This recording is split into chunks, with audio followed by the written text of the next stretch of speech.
হয়, আমাৰ নিপু ডেকা এজন উদীয়মান যুৱক, পাঠশালাৰ যুৱ ব্যৱসায়ী, অসম গণ পৰিষদ দলৰ আমাৰ যুৱ পৰিষদৰ এজন যুৱ নেতা আৰু নিৰ্বাচনৰ আগৰে পৰা আমাৰ দলটোত এনেকুৱা ধৰণে কাম কাজ কৰি আছিল।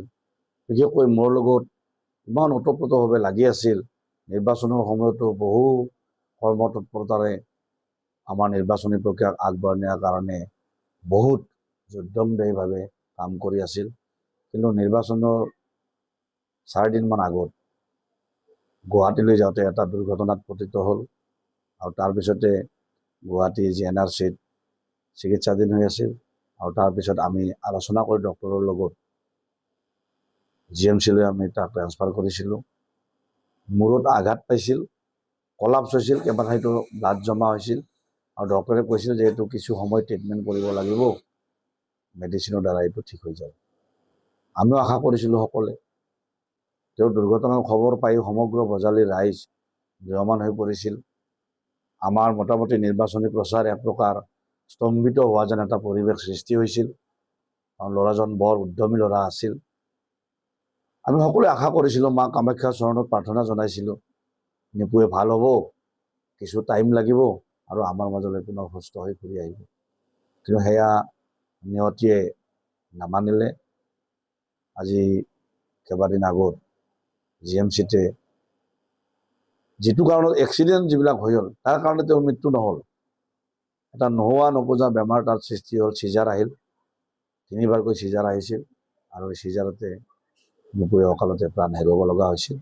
আজি তেওঁৰ বাসগৃহত আহি আমি সকলোৱে ৰাইজে লগ হৈ মই নিজে উদ্যোগ লৈ ৰাজহুৱা শ্ৰদ্ধাঞ্জলি অনুষ্ঠান পাতিলোঁ। সকলোৱে আহিল, সকলোৱে তাৰ প্ৰতিচ্ছবিত শ্ৰদ্ধাঞ্জলি জনালে, আত্মাৰ সদগতি কামনা কৰিলে।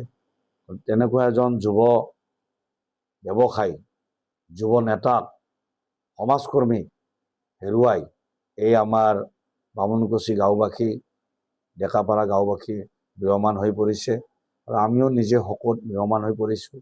আজিৰ এই শ্ৰদ্ধাঞ্জলি সভাৰ জৰিয়তে নিপুৰ আত্মালৈ গভীৰ শ্ৰদ্ধাঞ্জলি নিবেদন কৰিছোঁ। য'তেই নাথাকক কিয় তাৰ আত্মাই শান্তিৰে থাকক, তাকে কামনা কৰিছোঁ। আৰু শোক সন্তপ্ত পৰিয়ালবৰ্গ, এটা পৰিয়ালত এজনেই ল'ৰা আছিল, সকলোৱে বহুত মৰম চেনেহ কৰিছিল। তেওঁৰ বৰদেউতাকৰ এনেকুৱা মৰম সন্তানৰ প্ৰতি মই জীৱনত প্ৰথম দেখিলোঁ। এনেকুৱা বৰদেউতাক হোৱাটো আচলতে সকলোৰে সৌভাগ্য নহয়। তেখেত ভাঙি পৰিছে। মই তেখেতলৈও, নিপুৰ বৰদেউতাকলৈ মই গভীৰ সমবেদনা জ্ঞাপন কৰিছোঁ। মৃত্যু চিৰন্তন সত্য, তাক বাধা দিবলৈ কাৰো শক্তি নাই। যি বাটেৰে আহিছোঁ সেই বাটেৰে এদিন যামগৈ।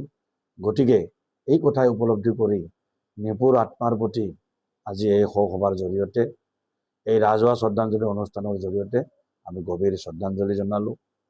তেওঁৰ আত্মাৰ চিৰশান্তিৰ কাৰণে কামনা কৰিলোঁ। আৰু ৰাইজে অনুৰোধ জনাইছে যে নিপু যিহেতু সামাজিক ল'ৰা আছিল, যুৱ নেতা আছিল, সমাজখনক খুব ভাল পাইছিল, সমাজখনক আগবঢ়াই নিয়াৰ কাৰণে অহোপুৰুষাৰ্থ কৰিছিল, নিপুৰ নামটো চিৰযুগমীয়া কৰিব লাগে, এইটো ৰাইজে অনুৰোধ জনালে। আৰু ৰাইজৰ যিটো আহ্বান, এই আহ্বানৰ প্ৰতি মই সন্মান জনাই নিপুৰ নামত বামুণকুচি ৰঙালী বিহু সন্মিলনীত তেওঁৰ স্মৃতিত ৰংগমঞ্চ বনোৱাৰ কাৰণে আমি প্ৰতিশ্ৰুতি দিছোঁ।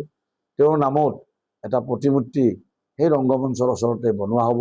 আৰু তেনেকৈ আমাৰ যুৱ নেতা, আমাৰ মৰমৰ ভাতৃপ্ৰতিম নিপু ডেকাৰ স্মৃতি যুগমীয়া কৰাৰ কাৰণে আজিৰ তাৰিখত আমি সিদ্ধান্ত লৈছোঁ।